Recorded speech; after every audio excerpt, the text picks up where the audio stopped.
Hi, it's Chris with Implied Music. Today, I'm asking myself the question, what if I had to do an album right now?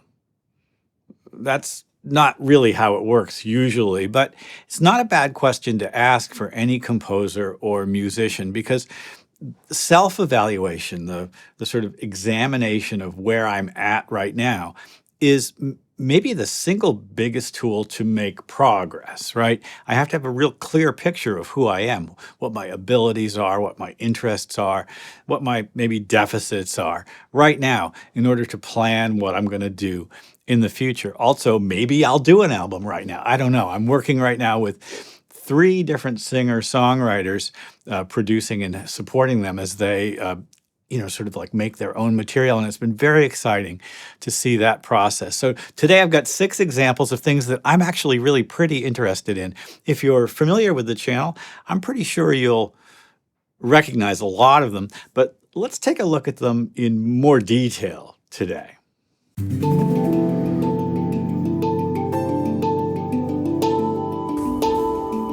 Well, if I was going to list the things that I'm interested in, I would say I guess it probably starts with, playing the piano. But I'm particularly interested in a certain style of playing that my teacher, Dr. Roland Wiggins, described as pan-diatonic, grabbing and using all of the notes of a diatonic system, whether it be modal or ordinary major and minor, and shifting those diatonic systems across a series of, I guess I would say, carefully prepared, but sometimes intuitive terrains. I call the layout of the keyboard as I shift from mode to mode a terrain, because that's how I experience it, not just in my hands on the keyboard, but how I listen to it.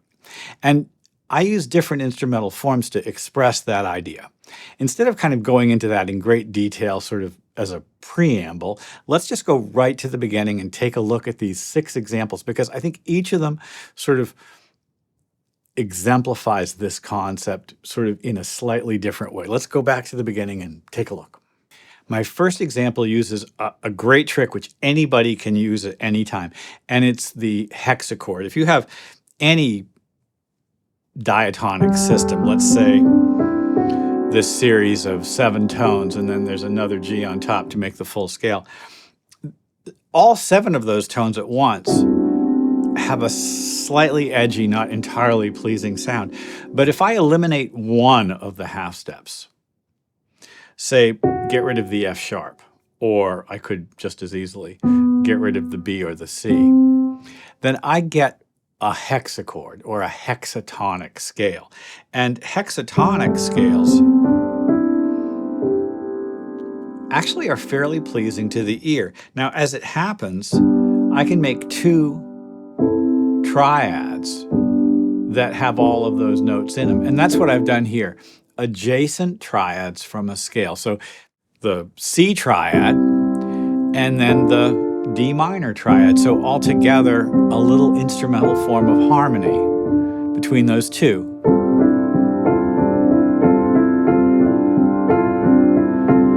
All of that was like one C major system. The computer's calling it like some sort of complicated G13 chord because it doesn't know better. The G's on the bass.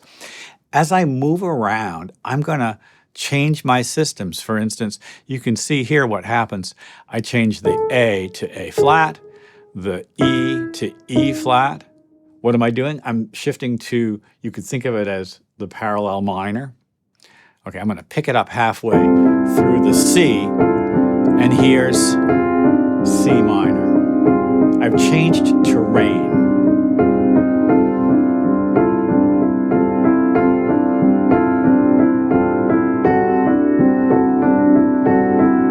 All right, let's notice what just happened there. The Fs that had been present are now F sharps. Well, that's a very different sound. It's a Lydian sound, and it gives me an uplift, a sort of a feeling of rising up. So we've had really 3 terrains, yet the hands have stayed in place, and Fs have stayed Fs. Sometimes they're F sharps.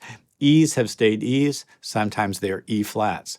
This is kind of like being right in a place and just shifting around.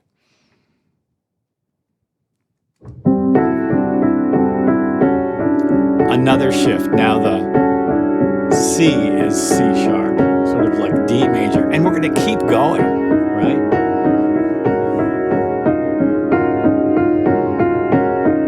Even more. And then relax back to the C minor. And then where we started originally, C major. So you see, I've allowed myself, with a certain amount of planning, to sort of freely shift to different, you could call them key signatures if that's the way you'd prefer to think about it. But really, if you look at what's happening on the screen, individual notes are shifting by half steps, aren't they? And the layout of the pattern that I'm playing shifts into a new scale system, into a new, what I call, terrain. Kind of everything that I'm doing in these 6 examples follows from those ideas. Let's go to number 2. Well, there are certain things that I do that people just love because I think they look really kind of fun and symmetrical when I show them in the shorts, and they also kind of sound beautiful. Now, there is one technique that I think is very interesting when you combine it with the idea of a terrain shift, and that's this, the Neo-Riemannian slide. It's a lot of big words, but it kind of comes down to this. Here I've got a major third E.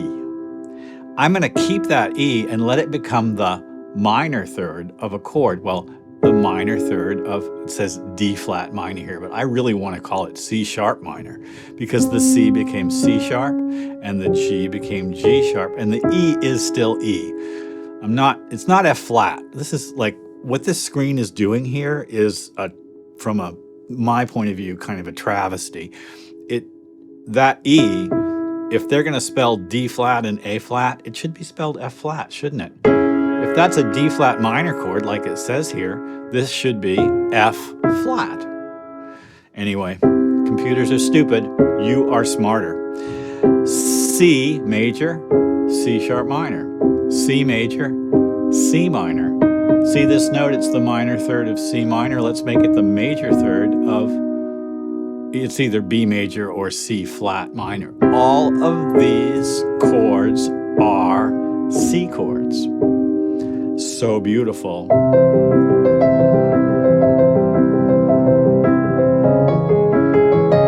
Right?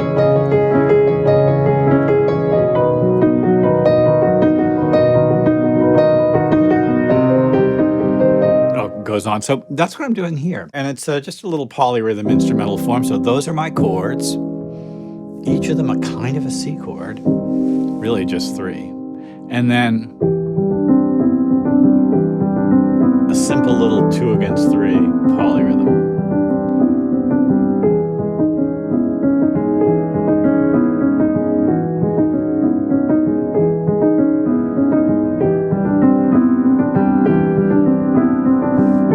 Each shift has its own color, emotional color, almost storytelling color.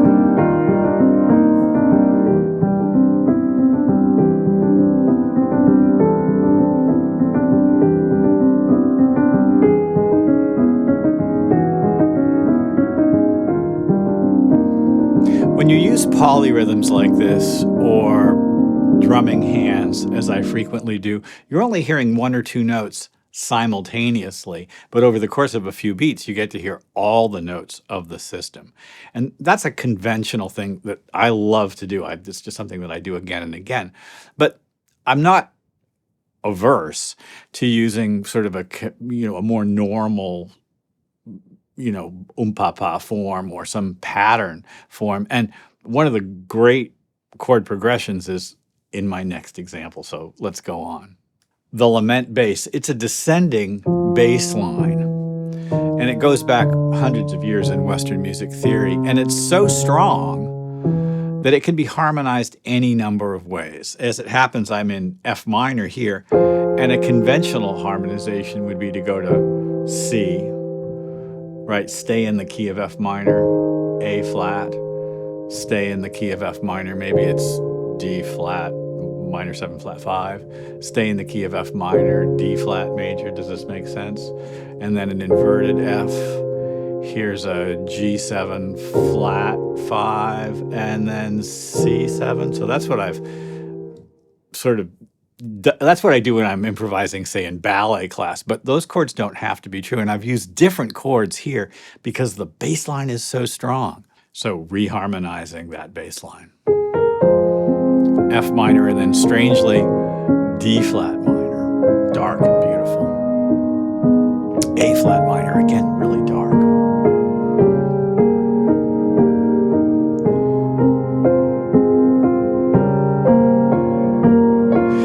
And I've just put a really standard melody over the top, following rules of good melodicizing, sometimes chord tones, passing tones.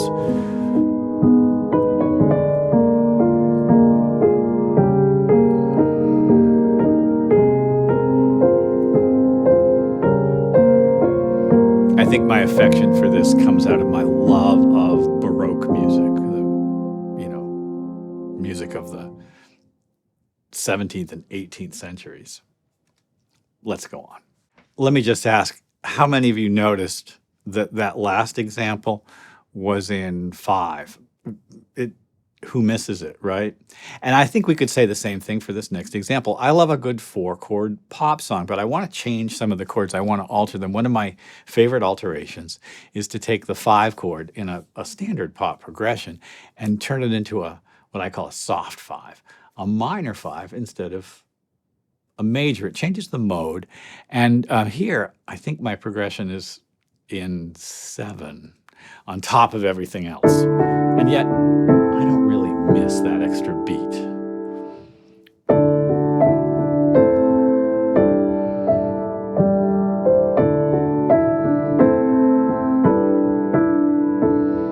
One, two, three, four, five, six, seven. 1, 2, 3, 4, 5, 6, 7.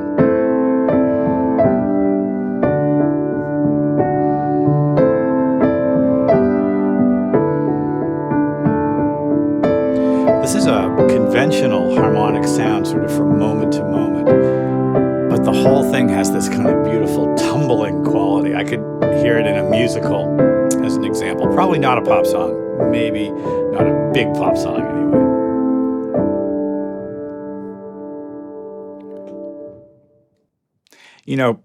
What if I was going to make a album today? It's a great question to ask. And for me, it's about exploring what's really so for me, what I'm interested in, what I can do well as a player, and what I'm curious about as a composer. For me, curiosity is one of the things that drives my writing and my just arranging, and to some degree, this channel, right? And for me, that's a kind of music theory. Here on the channel, I think my main goal is to empower the subscribers and, you guys, you viewers, not to learn academic music theory, although I have to say, I really want you to know your scales and chords and rhythms. I'd love you to be able to perform on your instrument in a way that feels true to you. It's not just academic, though. It's about finding a space that's sort of uniquely yours. And for me, that exploration almost always comes out of wondering what would happen if I did this. What if? I think it's almost scientific in its approach. And, if I don't like something, I just discard it. I've got nothing but time. I'm going to try something. I'm going to try something else. Over time, I've settled on a bunch of things that I know I enjoy, know I like. I love sharing those things with you. It doesn't necessarily mean that, this is right for you. There's something, though, that is. And so as you explore the question, what am I interested in? I hope you'll become really the exact musician that I think in your heart that you can be. Well, like and subscribe to the channel, because that's the kind of work we're doing here right now. I have 2 more examples, so let's go on. Okay, I'd say this is classic implied music, interlocking hands. And again, we're using this terrain concept where we're going to shift the notes within the interlocking patterns, and they're simple ones, to create new textures, new sort of emotional spaces. So here's a set of fifths in the left hand, and then just a simple fifth in the right. And they interlock, and as I shift the right hand, really just the right hand, I can get new chords. So that's like a G, C sound, right? Do you hear it? And when I change the fifth again, it's kind of a G minor sound, isn't it?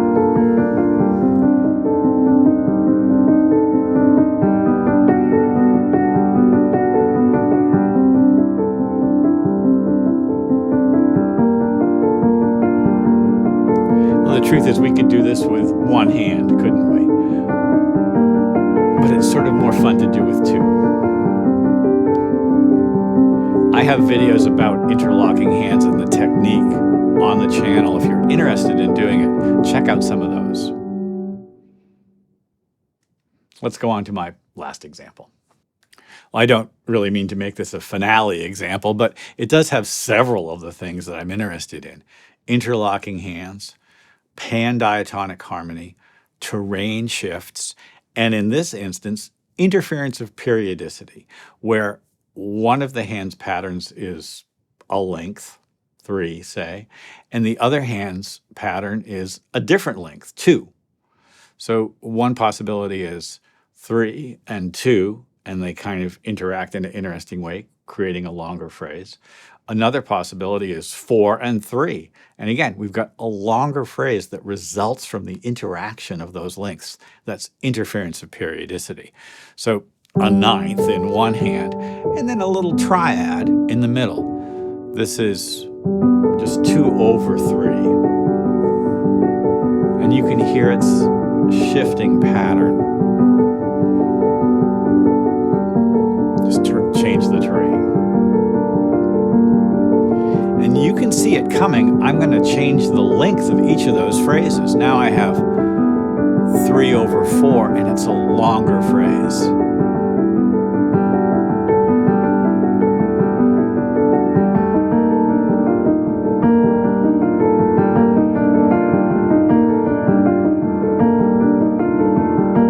And then let's go back to where we started.